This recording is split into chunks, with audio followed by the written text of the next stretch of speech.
Welcome to the Rocks and Oceans podcast, where you'll learn all about living in healthy masculine and feminine balance. We're your hosts, Jamel Harris and Alex Golden, and we made all the relationship mistakes before, so you don't have to. Fun, connection, abundance, and a whole lot of sexy time will become your daily reality when you choose to step into an aligned way of knowing yourself. No worries if you feel salty and cynical from heartbreak. That's often the most powerful starting point for transformation. Welcome, and we're about to have so much fun together.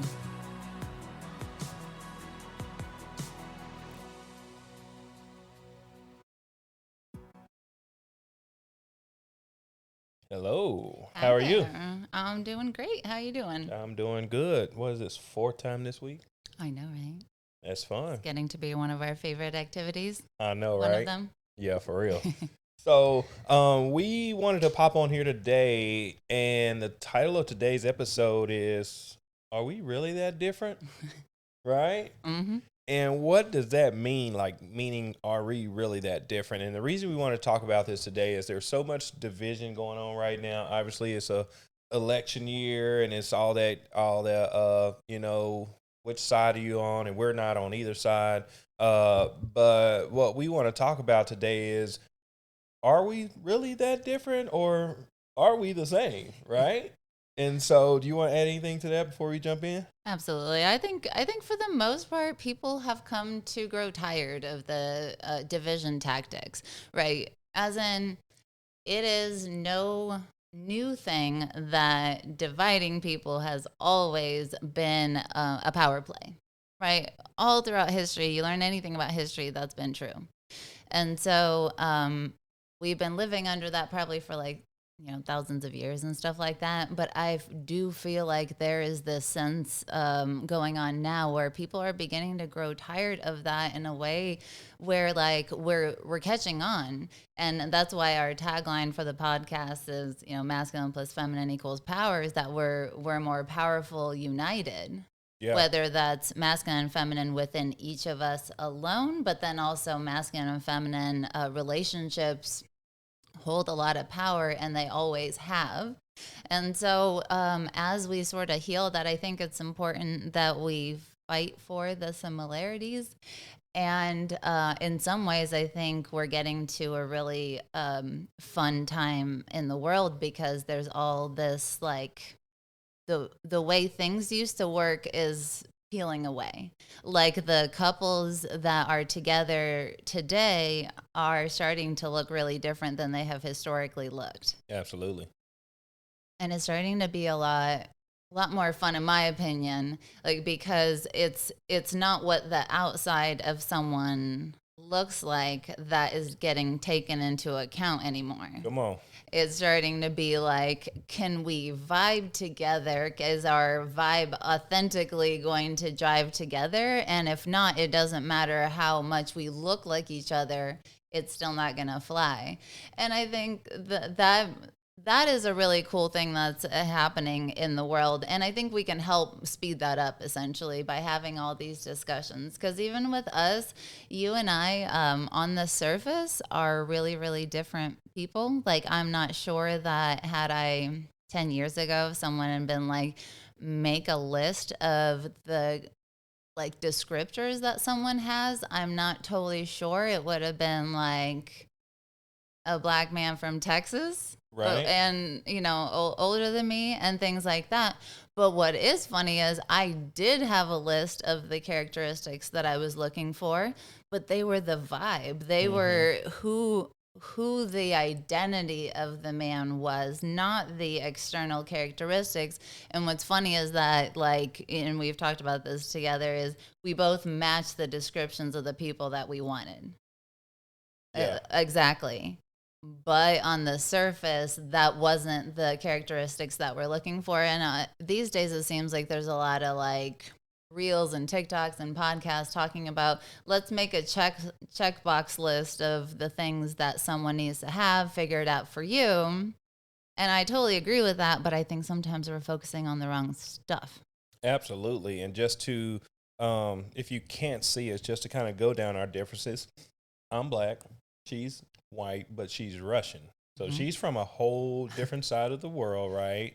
I grew up in a small country town. She grew up in I grew up in more like a city in Russia, like Detroit, but then have in the summer we lived on in the country because you grew your own food. It was like a homesteading kind of thing. So during the winter and most of the year we lived in the city, and then in the summer and parts of the year we lived in the village.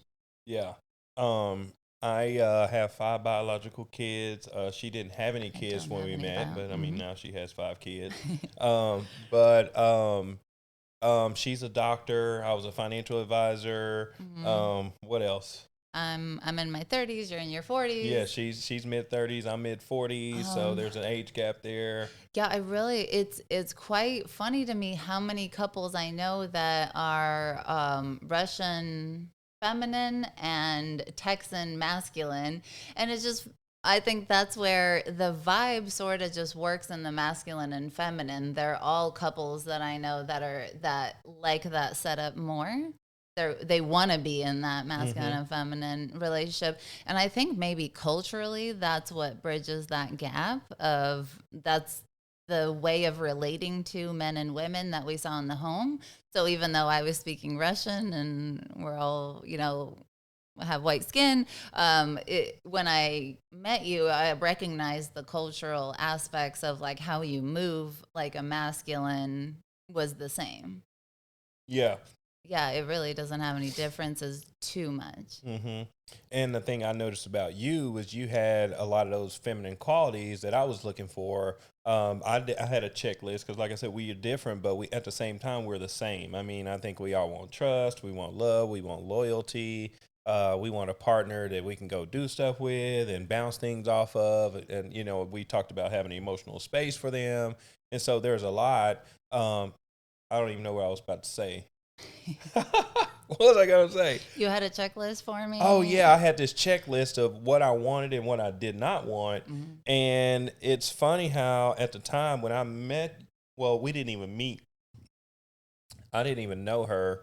She didn't know me. We were both simultaneously on two different sides of the country going through the exact same thing at the exact same time. I was married 17 years. You were with your partner 17 years. We were both going through divorce at the same time. And we ended up in this coaching program. And and we didn't actually meet in the coaching program. We met after the fact. Mhm. But once we met up, we kind of figured out that we were kind of checking each other's boxes. Like, we went on a date, and I set the date up. Side note, but we went on a date, and we found out that we were more alike than we were different because we got there at about 6 o'clock, and we ended up staying at the restaurant until they closed. I think it was like midnight Something like that. because we had so many similarities. And it was like, you're from You Russia, but too? dang, you did the same. You didn't have a lot like I didn't either. Like that happens in Russia too. And it's like, oh man, you were trying to grow up and you knew you had to go to school to change your life. Me too. Like it was just so many similarities that we had. And Mhm. it was more similarities than we had differences. And I think that's true for a lot of us if we really peel back the curtain and take the social mask off of what our programming is or what our folks say we should be. I think we'll all find that we're more alike than we are different. It's so true. And we just watched My Big Fat Greek Wedding last night Right. because he hadn't seen it. So obviously he had to see that representation. And Russian families, have a lot of similarities to what's portrayed in that movie. I mean, it's the stereotypical version of it, but still fairly accurate. And I think that's where, like, so often the checklist handed down to us, it was like, marry a nice Russian man, have Russian babies, and do things in a certain way, like was all implied. And that was the place where I had to really deviate from like where my parents when I was growing up here in the States, I really had to be like, yeah, cool, but you brought me to a whole nother country. Like, turns out there's American men here. Like, Seriously. I just was like, what do you want me to do? And because I'm not in Russia, and at that point, it was all good. That was kind of a thing growing up, but we all moved on. But that's the whole thing is sometimes what we hear growing up of what we need. And I ended up marrying the the updated version of that checklist, and it was all external stuff like my first marriage, and it was all true. I mean, he was like a nice man, he had a good job, he made, more than six figures. Not when we met in college, but like, he was on the path to do that. And so it had all the social metrics that my parents felt like someone needed to have. And even to the point where my mom point blank said, you don't choose based on love, right? It's, and the way that we'll phrase it here on the podcast is sort of like, where's the choice point getting made? And I will say now, from the place where I'm sitting at, is you choose with your heart, you double check with your mind. But what I heard growing up was you choose and you double check all with your mind, so it has to make sense on paper. Okay, so expound on that. You choose with your heart, but you make it make sense with your mind. Talk to the Right, people. like for us, I had that checklist that I had written as my divorce was starting and going on and all that. And I sat down, and that list was made not from those external characteristics like how much was he going to make, how much, who was he, like that kind of stuff, or what he could do for me, like you would have Russian kids, if even if they're intermixed, right? And so that was what that list was. Now the updated list was all things like, is likes to learn and likes to talk about what they're learning. What I mean? It wasn't very clean. It was a little more nebulous, but on the other hand, that's what I mean by I had decided, like, I know me enough to know that I'm a thinker. Like, I like learning. My mind is my strongest attribute in some ways. It also has some downsides, like I can overthink or get too much in my mind. But I knew that of myself, but it was my heart that kind of like went off and started talking to me as we had that conversation on our first date. It was the feeling in my heart of, oh my gosh, I'm actually living what I had mentally decided before. And is it accurate that I'm really feeling it? Like, that's the double checking that I was doing. But I allowed myself to sit and just have the experience of talking with you, because that's what I like to do anyways. Makes Yeah. sense why we have a podcast, right? So on that front, I think, does that make sense? On the heart choosing, it's sort of like the other way around, as opposed to my first husband was more like, make it make sense in your mind, and then you allow, and my mom actually said this, you allow yourself to fall in love over the time, like based on what happens. Yeah, and I think for me at the time, I wasn't really looking for a relationship. Just being honest, like I had the checklist. Like I wanted you to be obviously sexy. I wanted somebody that was going to be professional, because I was a professional, and so I wanted someone that could hold a deep conversation, not just talk about these different TV shows that are on or binge watching Netflix. I wanted somebody that I could hold a conversation with, and really truly a leveling up conversation. I mean, we have more leveling up conversations more than anything. And so those are a few of the things that I was looking for. When I met you, I was not in a space where I wanted to be in a relationship, just to be honest, because I mean, I was finishing my divorce, and I just was, my mind was, I was just going to be chilling, just dating around and just doing my thing. But when I met you, in my heart, kind of like what you're talking about, I just felt like, man, this is a good girl. You know what I mean? I just felt it was just something that I felt was like, it just felt good to be around you. I guess that's the best way I could put it. It was, well, one of the things where you say is it's easy to hang out with you. Yeah. And I I mean, we think that's still one of say those that. things. We still say that. And we've been together 3 years, a little over 3 years now. Or no, No, this is our third no, year. this is third year. Okay, thank you. See, but it's easy for us to hang out because we both have that vibe. We both respect each other. We value each other. And it's just a beautiful thing when you find someone that you're looking for. And Yeah. I found her, And it's funny luckily. because we both of us, I really, I was a little split on it. Like, I had the cynicism of post divorce, like most of us do. And I was like, I can't make logical sense of how this happened. Like in my mind, because I had come at it from what I felt like was a logical standpoint, I was like, how did that fail? Like, Yeah. honestly, that's what I thought we were supposed to do. Like, pick good, be logical, like, make it make sense, and do the things because love runs out. Well, guess what? That, I mean, it can make logical sense, but that's not how humans move. Yeah. And that's just the reality of it, right? Like, we can all hear that, we can all talk about it, but at the end of the day, I please send in the couple that you know like that.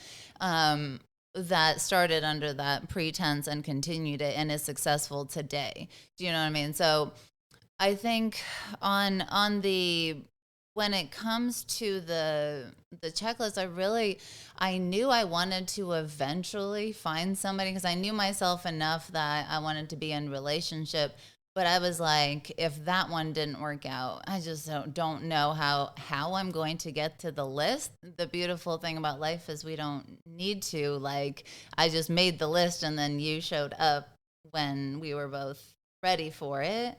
Um, and it was way sooner than we both anticipated. Like in my head, I guess I had told myself like, well, I'll have this healing period. I'll like date. I was just like gonna have this like single girl life for a while, and then meet somebody, and then like figure it out again, and then here you came pretty soon after, and it was a similar thing where I was like, I want to go with my heart, but my mind did have some like fear, and it was talking to me about like, are you sure you didn't pick very great the last time? Like, I mean, he's a great guy, I don't get me wrong, just in terms of compatibility for me, I didn't choose, so my self-trust was a little low. Yeah, and what you talking about, I was thinking the same thing. I was like, I had this idea that I was going to date all these fine ladies and just do all this stuff that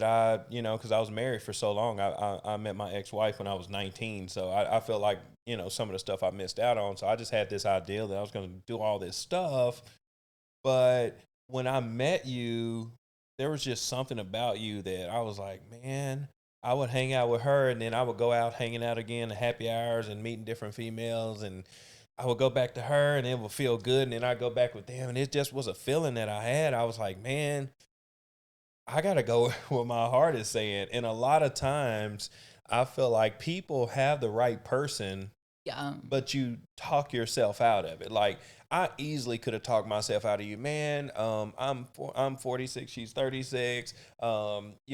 She's Russian, I'm black. I mean, there's so many things. What's my family's gonna say? But I would have missed out on a great 2.5 years that we've been having, because I went with my heart. And so there is something about going with your heart instead of your head. And I think that's kind of what we're talking about today is, are we really that different, or are we more so the same? Yeah, because I mean, even in our differences, we were struggling with the same thing. And in some ways, we were able to help each other out with that. Like, you would honestly, and we were on team, just be honest, and For so real. we said some goofy shit to each other Yeah, in we the did. beginning, but it all worked out because we kind of helped each other. You'd be like, I don't know if, this is the thing, or like, this is not what I was thinking. And I would just be like, okay, no problem.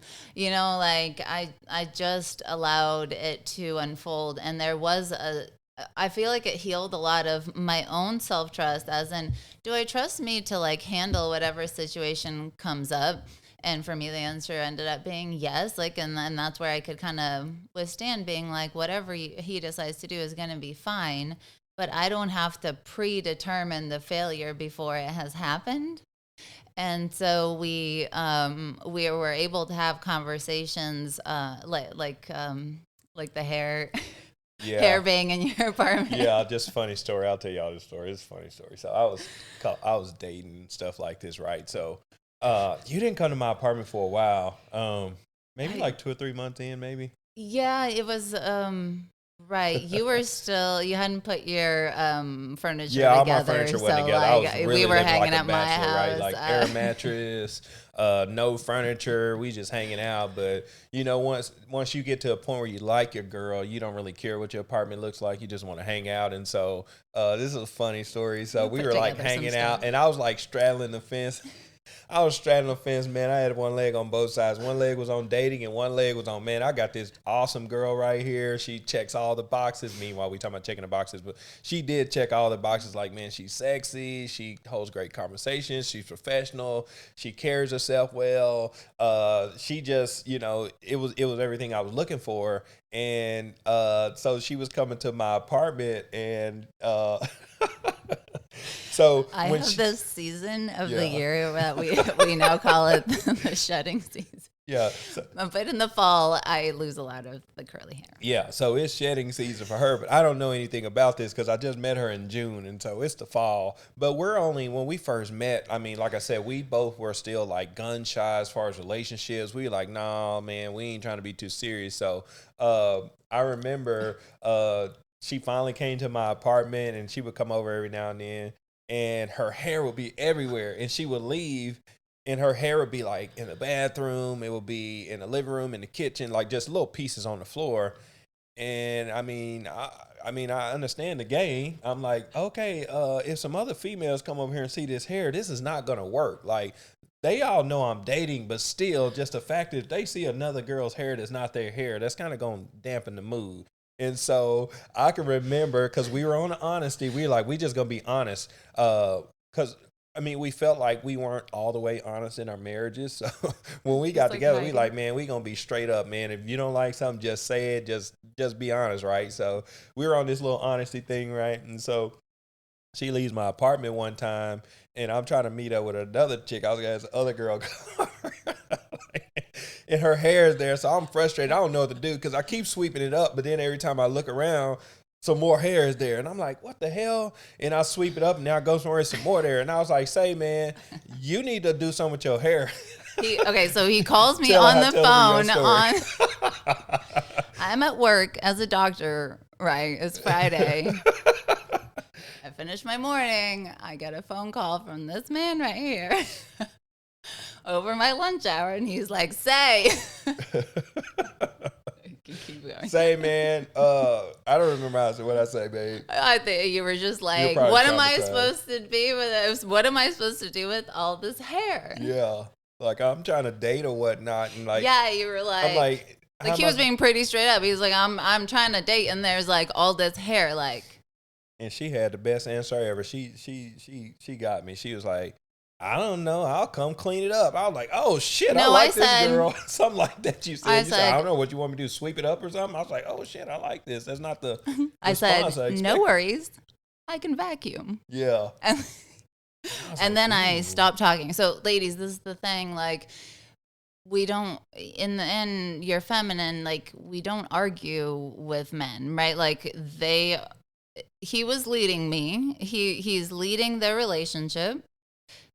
I am basically listening for where is this man going to lead me, right? Like, do I like where he's leading me? And so in that regard, it was never going to be an argument, right? It was just going to be, okay, do your thing. And, I had a similar thing where I really liked you, and then I'd get twitchy. Yeah.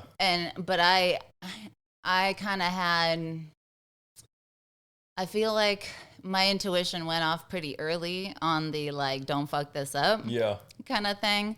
So I'd be cautious, but then I'd get kind of pissy when you'd be like, don't get attached or whatever, or I like was an do ass, I ain't do gonna lie. the thing. Oh no, it's okay. And honestly, you were pretty kind about it. Like you were not lying. You were being very straight up. So there was no, but I would be like, But I was not. I was like, hey, don't get attached to me. I'm just telling you, like, I'm not in a good. I was kind of rude, I'll be honest, because I was hurt. You know what I Yeah, mean? right. But I felt like we helped heal each other. it totally was, because I'd be like, sure. And then I was just like, say yes to whoever asked me out that week. You know what I mean? I'd like go, I'd be like, oh, right. You're getting to, like you're acting like you like him. Don't go into it like that. He's not leading you in that way yet. Right.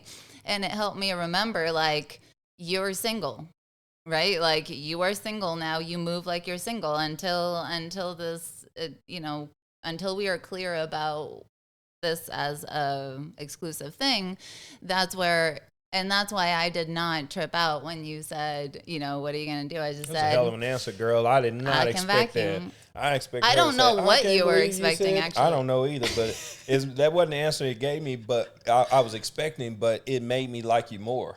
Yeah, I was he like, came she in. don't He even came give a and picked damn. me up Yeah, I was the like, next oh day my for the God, this is a whole good one right weekend. here. I think I went home Monday that weekend Yes, for you the did. first. But ain't it funny how we have what we want? Yeah. You're in You'll my freak out. apartment and I'm trying to push you away. Right. You know what I mean? Yeah. Because maybe it didn't look like what I thought it was supposed to look like. Yeah. Again, going back to the differences, I'm more focused on the differences in the beginning than I am the similarities. But like I said, every time we hung out, it just felt good. It just felt easy. And I mean, that's what a relationship is your partner is supposed to be a safe space, an easy space, a fun space. Now, are we going to have disagreements and arguments? Absolutely. But overall, it should be fun. Mm-hmm. Yeah. Yeah. I mean, and I think it made it more fun because we didn't have to we weren't playing those games. Yeah. Like it was very straight up, like as in I appreciated that you told me where you were. Like I think the reason I didn't have a problem with this is because I could move how I wanted to move in response to what you were giving me. True. And it was all going to check out. Like you were never going to flip out that I went on a date with somebody else because you told me I'm not dating you, right? Like we're not exclusive. And that made it really easy. I didn't have to worry about it. I didn't have to I mean, it wasn't like I was telling you all about it when we met up, but we also knew that everything was kind of out in the open. Yeah. Right. It was we just were mature adults. Yes, we were not doing we're exclusive. Let's pretend to be exclusive, but move shadily and then not have the thing. So I think it made it. I think that's why it healed us, even though it wasn't perfect. It wasn't. I think we just weren't expecting it. We didn't think it would work out. So radically honest with each other that we just felt safe. I think so. Yeah, you would tell me really what you were thinking about certain things. You told me about traumas early on. I told you about some things about me, and I think we just felt safe with each other pretty quickly. And I was a weirdo around you. So that was one of his stories. One of mine is there was one of the times that I was bothered by the don't get attached, because at this point I was starting to like you and we were starting to hang pretty tough, and it kind of hurt my feelings on what we were talking about. And I had my history was I didn't feel very wanted in my previous relationship. It was sort of we got married because we had been dating a long time and it was just time, and it kind of felt like it just was the next step and all this, but I didn't feel very wanted, right? So that was part of my own small t trauma that I had that I was healing. And part of it was to then voice. In my previous relationship, I just would not share and pull back, but then over time, that's how it all come unglued. And so one of my weird things was, because I think a lot. I mean, I had written Jay such a long text that it stopped showing the text, and it went to Apple. Actually, you might not know this because you might not be psycho, but the after it goes to a whole new. It looks like a note, and it continues, right? So I was like, oh boy, okay, I'm on a new thing. I had never come across this before, so I was like, well, I'll put it in a Google Doc. So I send this man the Google Doc, and then he's somewhere, and he's like, when I get home, I'll read it. And then when he pulls up to his house, he's like, could you give me access? She had a password protected. So I was like, didn't damn, even know serious shit inside this text. What the hell? I never got a Google Doc from a girl. I need your password. And I was like, I have never sent one. I don't know what I was thinking at the time. I didn't even know they came password protect. As in you just have to give access. You have to send it to the right Gmail is what I learned from that experience. But I mean, you read it. You called me back. We talked about it. And I think that's what helped having that conversation, like at that time you were just really clear about, you're like, I'm in this tussle, I really like you, but I'm worried about XYZ. And I mean, it was so similar to what, it wasn't one of the check boxes, right? It wasn't the similarity, but it was so similar in your description that it made all the sense in the world to me. Yeah. I just was like, yeah, me too, it just looks a little bit different.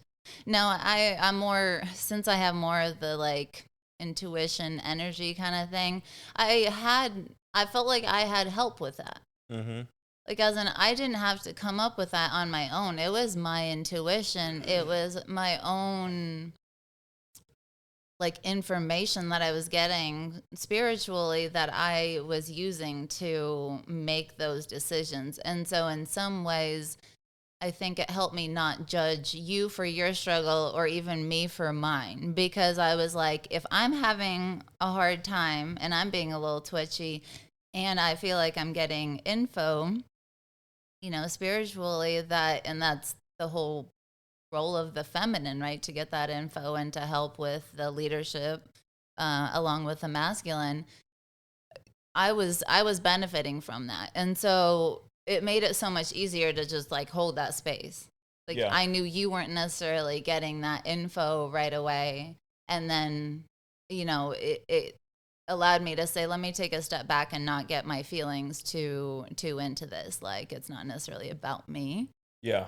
And I feel like from day one, we did a great job of communicating. Yeah. Like, you know, I felt like I didn't communicate the best in my previous relationship. Mm-hmm. And so I came into our relationship like, I'm going to be honest. I'm going to communicate. If I'm not feeling something, by example of the hair, I don't like this damn hair in my apartment. I'm going to say it. I'm not, you know what I mean? I think there's something said for authenticity in the relationship, because the biggest thing that I can say for us is we've always communicated. No matter how bad it is, if I sense she's off any little bit, we're communicating. She sense I'm off, we're communicating. Hey, babe, what's up? And all of us have the standard, no, I'm cool. But we really get into it as like, hey, no, really, what's really going on? And so in those moments, like when you sent me the Google Doc, I think I picked you up that weekend.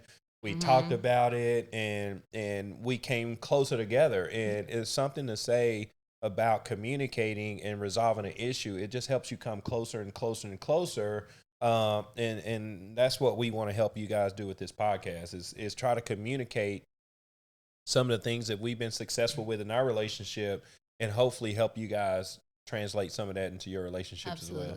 I think because it gets at the way you go into the start of a relationship sets the tone for what the long-term perspective is, right? For us, I think there was this understanding that we're going to be truthful, and in being truthful, we're not always going to automatically like what we're hearing. Right. But it wasn't really about the hair. Exactly. Right. It was about where we were and what was going on there and things like that.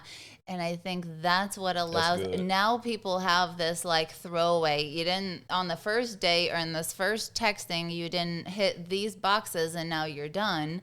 And it makes sense then that the divorce rate is so high. Like, there's just this culture that we've created where moving on is fine. Now, we both see the value in getting divorced from people.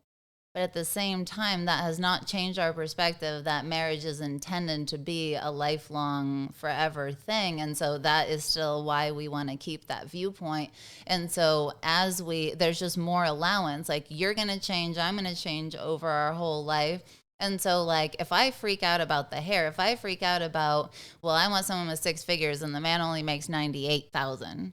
You know, it's like, is that the hill that you're gonna really gonna make a difference? Like, is that the hill that you want to die, or do you want to spend a little bit more time into it? Now, no one says that you have to get your feelings all into it after the 3rd date. No one says you have to fuck him after the 3rd date or whatever, right? Like, you don't have to get hurt doing it, but do we have to be so twitchy to not even allow people to have those differences? What if the thing that you're thinking is so different from your checkbox is going to be the thing that brings y'all closer, like how we found? Yeah. Right? No one in the history of let me bring over other chicks in my house has that normally brought people closer? Exactly. But here we're telling you a story. It did. And in our case, like I said, we were honest about it. So what it made me think about was, damn, I could be honest with her, because I was expected. In a way, I was saying it to kind of push you away because we were getting too close. Yeah. Just looking back on it, I was like, hold on, this shit moving too fast. Hey, you don't need to be coming over here like this. It's hair. And so an unhealthy relationship, I could have just swept the hair up, never called her again, and just went doing my thing. But again, because we had that conversation, it brought us closer together, because I started respecting you differently. You was like, well, I can come vacuum if you need me to. I'm like, wait a minute. So you going to come from work and vacuum up all the hair that you spilled so I can have another chick come over here? Damn, I like this girl. I ain't having no other chick come over here. You come over here and put some more. Right, yeah. For him, it was like, oh, that was a bold move. Yeah, it was. You get to see how someone moves, right? I don't necessarily have to actually come vacuum. Exactly. Right? It's more like, are you speaking, are you moving in a way that lets people know what they can expect from you? Absolutely. And I think that's what it was, because it wasn't that I would have been cool with being treated like that, right? It's different than coming from the intention of being a pushover. It's just to say, we had an understanding that we both were kind of dating and stuff like yeah, that. So it wasn't like exactly. it was, you know.